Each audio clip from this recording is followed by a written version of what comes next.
Welcome to day 4 of the Build Your Audience Bootcamp. Today, we are going to be focusing on stories. And I know we did do a little bit of an overview of stories, but they're really, really important in growing an engaged audience. And so I want to focus on that for a full day here together. Okay? And at the end of this training, I'm going to invite you, just so you're forewarned, I'm going to invite you to actually get in your stories today. I've recorded an extra video to go with today's training that goes through actually from my phone, showing you all the little pieces that you can add to your stories to make them fun. So why story? I know that I still get this in my head, but I definitely had it in my head in the beginning of storying on Instagram. Like, who cares? Who cares what I am doing all day long? But people do care. People want to see behind the scenes. And I really think it's because we are longing for connection. We know that the world has changed a lot in the last few years.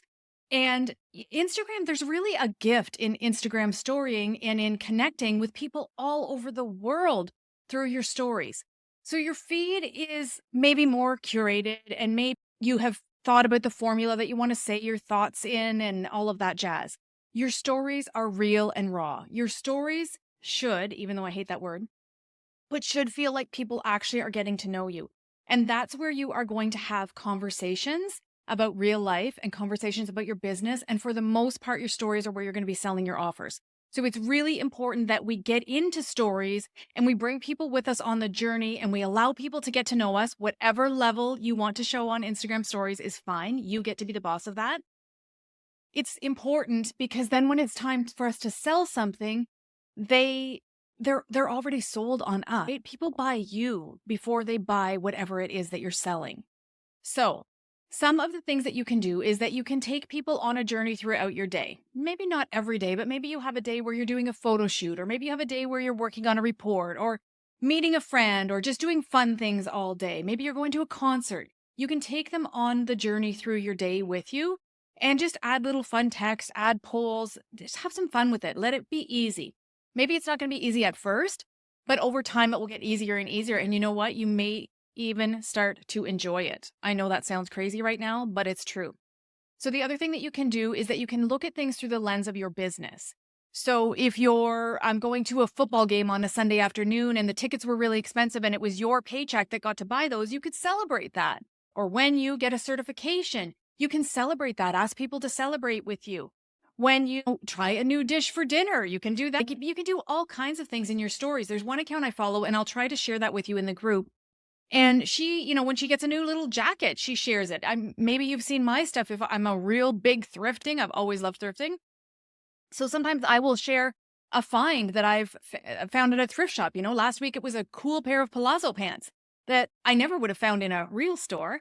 So it just lets people see different aspects of you. And if you're a multi-passionate entrepreneur, which probably you are, then your stories is the place where you can kind of go crazy. In your feed, you're going to want to stick more to your specific message for your specific niche. You're not going to want to be all over the place in your feed, because when someone goes to your feed, you want them to instantly understand what it is that you do.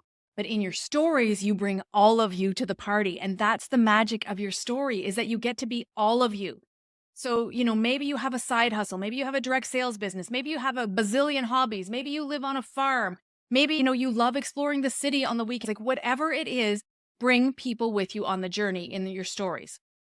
So today your homework is to story at least 3 times, 3 separate stories. And what you want to do with your stories is, instead of saving all your pictures for the end of the day and posting 10 stories or 20 stories, you want to post them throughout the day. So if you're just going to do 3 to start, then I would love to invite you to do 1 in the morning, 1 in the afternoon, 1 in the evening. It's said that your first story of the morning should be the thing that you want people to see the most. So it can be really helpful to make that one super engaging. And if you're going to do an extra one, you could do a really engaging one, and then maybe an hour later do something about your business that you want them to see, like maybe a link to the report you're working on or to buy your report, something like that. So today you're going to do 3 separate stories, 1 in the morning, 1 in the afternoon, 1 in the evening, at least. You're welcome to do more than that. Something else that I want to mention, I do these mini trainings in my stories semi-often. I haven't done one in a little while, but my ideal clients love them. Love them, love them, love them. So what I will do is I'll put a story first that will say, I'm thinking of popping on and doing a training on how to regulate your emotions using your human design. Would you love to learn about that? And then I wait. So I will leave that story up almost all day. And then I'll, do the poll. Yes, I usually do a yes or a yes. And then I share that. And then I go into the mini training about it. And the mini training can be even 5 or 6 1-minute slides. It can be shorter for sure. And if you don't feel comfortable on video, you can do a mini training just with text on your story. That gives you more time to really curate the story and take them through what you want them to learn. But these mini trainings can then live in your highlights, which is what we're going to be talking about tomorrow. There's all kinds of things that you can do to make your brand sticky to people, to make yourself sticky to people, to build that know, like, and trust factor. And your stories is the best place to do that. In your workbook, there are some suggestions for different things that you could do in your stories today. So dive on in there and share in the group if you think of something that's not on the list.